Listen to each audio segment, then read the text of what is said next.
You know, this first month of the year, January, is often a strategic time where we consider how our life has been going and where are we, and maybe do we want to make some changes as we begin the new year. Maybe we're not the you that we want to be, but we can make some changes to become the new you. The new you is going from who you are today to the person that God wants you to be. We've got to first identify where are we today.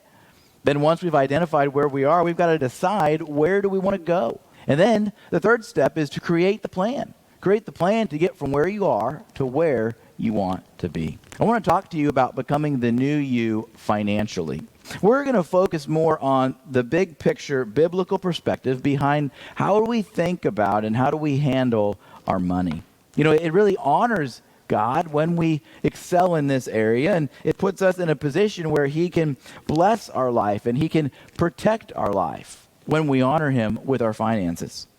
As we begin, I want to look at 3 truths and 3 myths when it comes to money. The first truth is money is personal. You ever notice how the mood and the atmosphere tends to change as soon as you start talking about money? God often uses money and our management of money to train and develop us. To grow us into the person that He wants us to be. In our society, we tend to equate our self-worth with our net worth. The second truth is that money is powerful.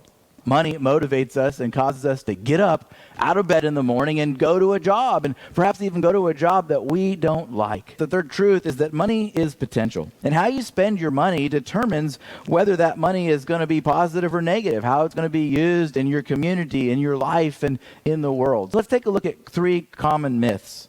The first one is having more will make me happy. The truth is that some of the wealthiest people on the face of this planet are some of the most miserable.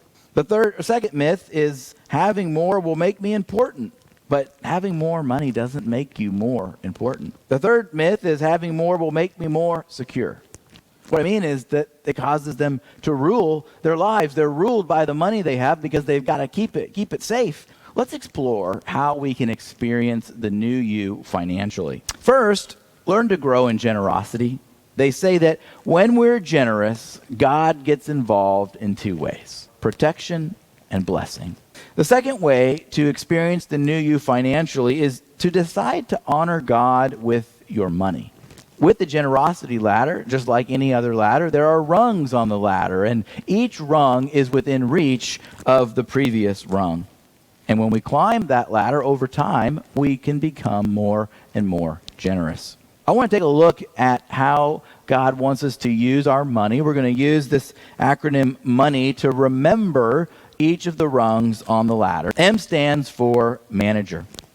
I recognize that I am not the owner. As one who's managing with the bigger picture in mind, I simply begin to give.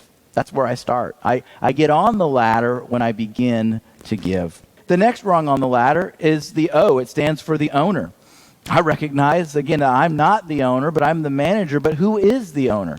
God is actually the owner. Then we get to the N in money, and that stands for needs. Now, let me say that needs are a real part of life. But it's how we take care of those needs. That's where we need to have a biblical perspective. We usually think about what do we have, and then, well, what do I need? How do I pay for the needs? And then I've got wants, like maybe I don't need. We then give. We give out of what's left over.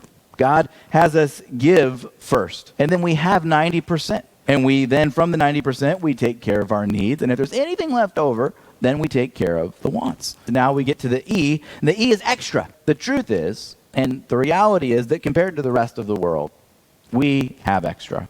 It's not wrong to have extra, and it's not wrong to enjoy the extra. But what we're not to do is just use every single cent of it for self-indulgence. Finally, we get to the Y, and the Y stands for your heart. How we manage our finances, how we manage what the owner has entrusted to us, it shows a lot about our hearts. If you're just starting out, the question I would ask back is, how much can you give cheerfully?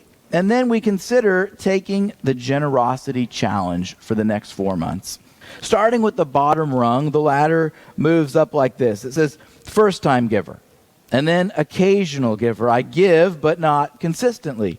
And then there's an intentional giver, someone who gives consistently, but less than 10% of their income. Then there's a faithful tither. I give the full tithe, 10% of my income. And then there's a generous giver who gives beyond the tithe. Identify, where are you on the ladder? Commit to go up one rung on the ladder. And if you're not on the ladder, commit to get on the ladder. The generosity challenge is the plan to get from where you are to where you want to be.